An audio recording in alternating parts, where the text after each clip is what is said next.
네, 그렇습니다. 저는 예민했습니다. 신경 과민이었죠. 지금도 그렇고요. 하지만 왜 당신들이 저를 미쳤다고 하는 겁니까? 병이 제 감각을 오히려 날카롭게 만들었습니다. 파괴하거나 무디게 만든 것이 아니에요. 무엇보다도 제 청각은 예민했습니다. 하늘과 땅의 모든 소리를 들을 수 있었죠. 지옥의 소리까지도 많이 들었습니다. 그런데 제가 어떻게 미쳤다는 말입니까? 잘 들어보십시오. 얼마나 건강하게, 얼마나 침착하게 이 모든 이야기를 하는지 똑똑히 들어보라는 말입니다. 어떻게 그 생각이 처음 떠올랐는지는 알 수 없습니다. 하지만 일단 머릿속에 자리 잡자 그 생각은 밤낮으로 저를 따라다녔습니다. 목적 같은 건 없습니다. 격정도 아니었죠. 저는 그 노인을 사랑했습니다. 그는 단 한 번도 제게 잘못한 적이 없어요. 모욕을 준 적도 없습니다. 그의 눈을 탔는 적도 없고요. 아마도 그의 눈 때문이었을 겁니다. 네, 바로 그것이었어요. 그의 눈은 독수리의 눈과 같았습니다. 창백한 푸른색의 얇은 막이 덮인 그런 눈이었죠. 그 눈이 저를 볼 때마다 온몸의 피가 차갑게 식는 것 같았습니다. 그래서 저는 결심했습니다. 그 노인의 목숨을 빼앗아 그 눈에서 영원히 벗어나기로 말입니다. 자, 이제 요점을 말씀드리죠. 당신들은 저를 미쳤다고 생각하겠죠. 미친 사람들은 아무것도 모릅니다. 하지만 저를 보십시오. 얼마나 교활하게 일을 처리했는지, 얼마나 신중하게, 얼마나 치밀하게, 얼마나 능숙하게 위장을 벌였는지 말입니다. 저는 노인에게 그 어느 때보다도 친절했습니다. 그를 죽이기 일주일 전까지 말이죠. 그리고 매일 밤 자정 무렵이면 저는 그의 방문 손잡이를 돌리고 아주 조용히 문을 열었습니다. 정말이지 너무나 조용하게요.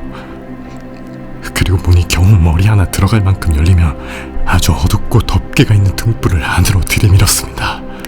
불빛이 새어나가지 않도록 완전히 닫아둔 채로요. 그리고 제 머리를 들이밀었습니다. 당신이 만약 봤다면 웃었을 겁니다. 얼마나 교활하게 머리를 들이밀었는지. 저는 천천히, 아주 천천히 움직였습니다. 노인의 잠을 깨우지 않기 위해서였죠. 제 머리를 방 안으로 완전히 집어넣고 그가 침대에 누워있는 모습을 보려면 1시간이 걸렸습니다. 미친놈이 이렇게까지 신중할 수 있을까요? 그리고 제 머리가 방 안으로 완전히 들어가면 저는 등불 덮개를 아주 조심스럽게 열었습니다. 얼마나 조심스럽게 열었는지. 경첩이 삐걱거리지 않도록 말입니다.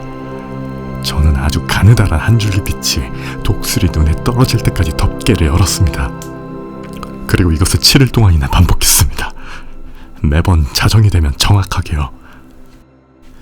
하지만 그의 눈은 언제나 감겨 있었습니다.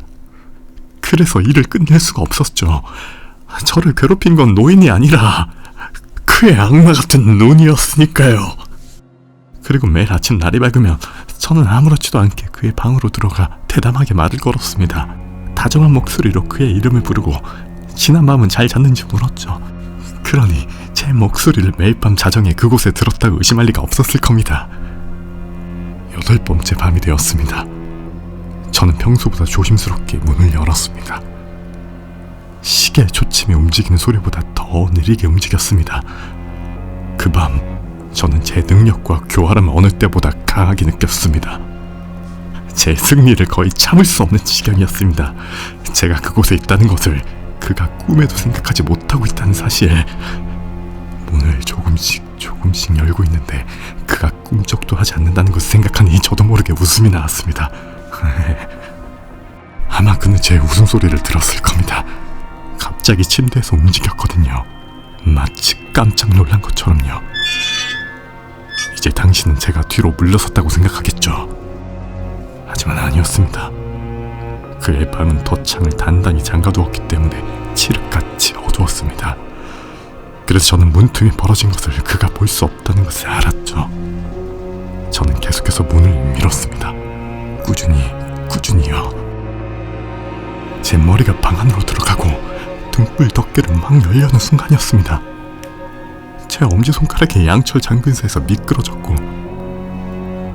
노인이 침대에서 벌떡 일어났습니다. 누구요? 하고 소리치면서요. 저는 가만히 숨을 죽이고 아무 말도 하지 않았습니다. 1시간 동안 꼼짝도 하지 않았죠. 그동안 그가 다시 눕는 소리는 들리지 않았습니다. 그는 여전히 침대에 앉아 귀를 기울이고 있었습니다. 마치 제가 그랬던 것처럼 밤마다 벽에서 죽음의 시계가 똑똑거리는 소리를 듣고 있었던 것처럼요. 그때 저는 낮은 신음소리를 들었습니다. 그것은 고통이나 슬픔의 신음소리가 아니었습니다. 아니요. 그것은 억누를 수 없는 공포에서 터져나오는 영혼 깊은 곳에서부터 올라오는 낮은 숨막힌 소리였습니다. 저는 그 소리를 잘 알고 있었습니다. 여러 번 바로 한밤중에 세상이 다 잠들었을 때 제 가슴속 깊은 곳으로부터 공포로 더욱 끔찍해진 바로 그 소리가 터져나왔던 적이 많았으니까요. 네, 저는 그 소리를 잘 알고 있었습니다. 저는 노인이 어떤 기분인지 알았습니다. 그리고 그를 불쌍히 여겼습니다. 비록 마음속으로는 웃고 있었지만요, 저는 그의 심장이 뛰고 있다는 것을 알았습니다. 처음 놀랐을 때부터 그가 계속 깨어 있었다는 것을요. 그의 공포는 점점 커져만 갔습니다. 그는 저를 보이지 않는 위협이라고 애써 믿으려 했을 겁니다.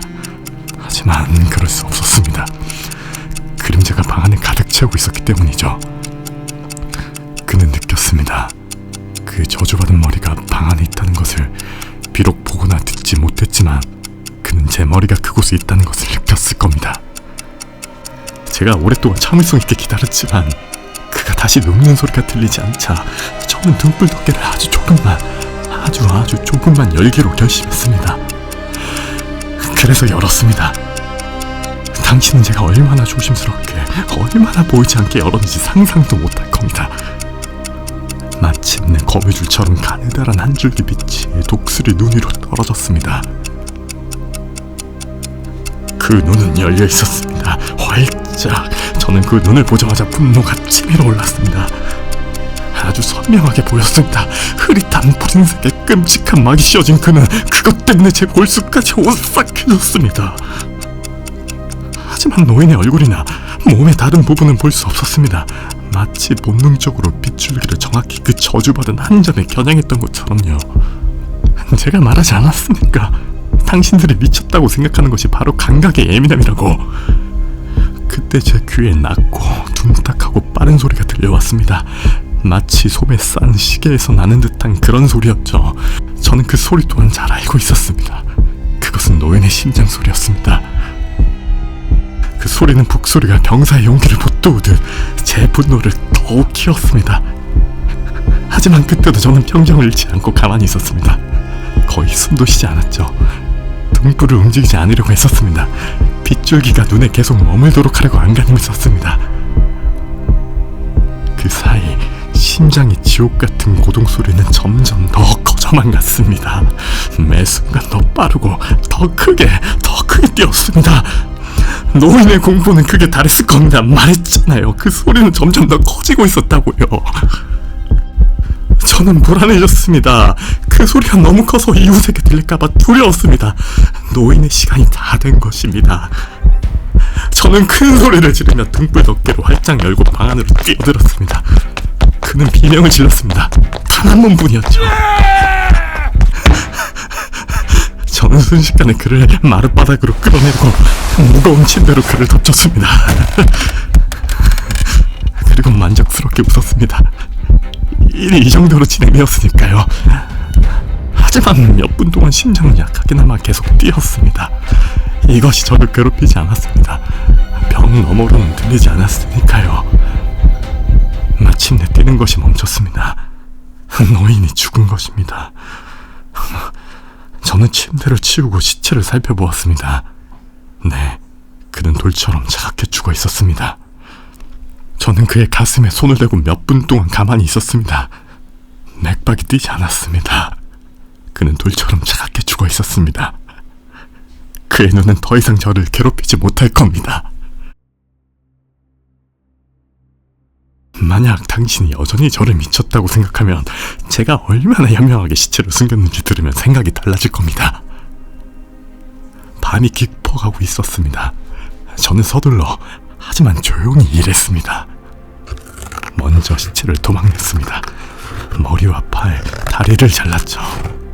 그리고 방바닥에 널빤지 3장을 드러내고 그 밑에 모든 것을 감췄습니다. 그런 다음 널빤지를 아주 교묘하게, 아주 능숙하게 다시 맞춰놓고서 인간의 눈으로는, 심지어 그의 눈으로도 그 어떤 잘못도 찾아낼 수 없었을 겁니다. 치울 것도 없었습니다. 얼룩한 점, 핏자국 한 방울도 없었죠. 저는 너무나 신중했습니다. 욕조가 모든 것을 처리해 주었으니까요.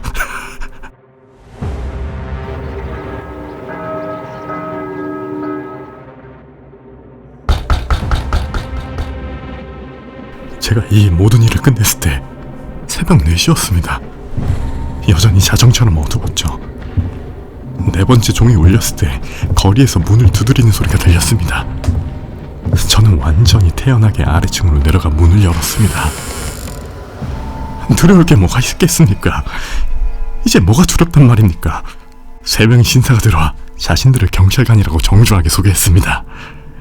이유 중 한 명이 밤중에 비명소리를 듣고 경찰서 신고했고, 그들이 조사를 나왔다는 것이었습니다. 저는 미소를 지었습니다. 두려울 것이 전혀 없으니까요. 저는 신사들을 환영했습니다. 비명소리요? 아, 그건 제가 악몽을 꾸다가 소리를 질렀던 겁니다. 노인은요? 시골에 갔다고 말했죠. 저는 그들을 집 안으로 안내했습니다. 마음껏 수색해보라고 했죠. 결국 저는 그들을 그의 방으로 데려갔습니다. 그의 물건들이 안전하게 제자리에 있는 것을 보여주었습니다. 자신감에 넘쳐서 저는 의자를 방 안으로 가져와 그들에게 여기에 계시라고 권했습니다. 그리고 제 대담한 승리에 도취되어 바로 그 희생자의 시체가 묻힌 바로 그 자리에 제 의자를 놓았습니다. 경찰들은 만족했습니다. 제 태도가 그들을 납득시킨 것이죠. 저는 유난히 편안했습니다. 그들은 자리에 앉았고 저는 쾌활하게 이런저런 질문에 대답했습니다. 하지만 얼마 지나지 않아 저는 안색이 창백해지는 것을 느꼈고, 그들이 어서 가져왔으면 하고 바랐습니다. 머리가 아팠고 귀에서 윙윙거리는 소리가 들리는 것 같았습니다. 하지만 그들은 여전히 앉아서 이야기를 나누고 있었습니다. 윙윙거리는 소리는 점점 더 뚜렷해졌습니다. 계속 커졌죠. 저는 그 소리를 없애려고 더 자유롭게 말을 더 많이 했습니다. 하지만 소리는 계속되었고 점점 더 분명해졌습니다. 마침내 저는 그것이 제 귀 안에서 나는 소리가 아니라는 것을 깨달았습니다. 의심할 여지 없이 저는 매우 창백해졌습니다. 하지만 저는 더 격렬히 말했고 목소리를 높였습니다. 하지만 소리는 점점 커졌습니다. 제가 뭘 할 수 있었을까요? 그것은 낮고 둔탁하고 빠른 소리였습니다. 마치 솜에 싼 시계처럼 나는 듯한 그런 소리였죠. 저는 숨이 가빴습니다. 하지만 경찰들은 아무것도 듣지 못했습니다. 저는 더 빨리, 더 격렬하게 말했습니다. 하지만 소음은 꾸준히 커져갔습니다. 저는 일어섰고 사소한 일에 대해 음조로 격렬한 몸짓을 하며 따졌습니다. 하지만 소음은 꾸준히 커졌지만 왜 그들은 가려하지 않는 걸까요? 저는 마룻바닥을 이리저리 빠르게 걸어다녔습니다. 마치 그들의 관찰에 격분한 것처럼요. 신이시여, 제가 뭘 할 수 있었을까요? 저는 거품을 물고 고함을 지르고 욕을 했습니다. 의자를 끄며 마룻바닥을 긁었습니다. 하지만 소리는 모든 것을 압도했고 꾸준히 커져만 갔습니다. 점점 더 크게. 그런데도 그 남자들은 여전히 즐겁게 이야기를 나누듯 미소를 짓고 있었습니다. 그들이 듣지 못했을 리가 없습니다. 전능하신 하나님, 아니, 그들은 들었습니다. 그들은 의심했습니다. 그 위선적인 미소보다 더 끔찍한 것은 없었습니다. 더 이상은 참을 수 없었습니다. 저는 소리를 질러야만 했습니다. 그렇지 않으면 죽을 것 같았습니다. 그리고 지금 또 들어보세요. 더 크게! 이 악당들아! 더 이상 위선 떨지 마라. 내가 저질렀다. 바로 여기 이 널판지를 뜯어내라. 그의 저주받은 심장이 뛰는 소리다.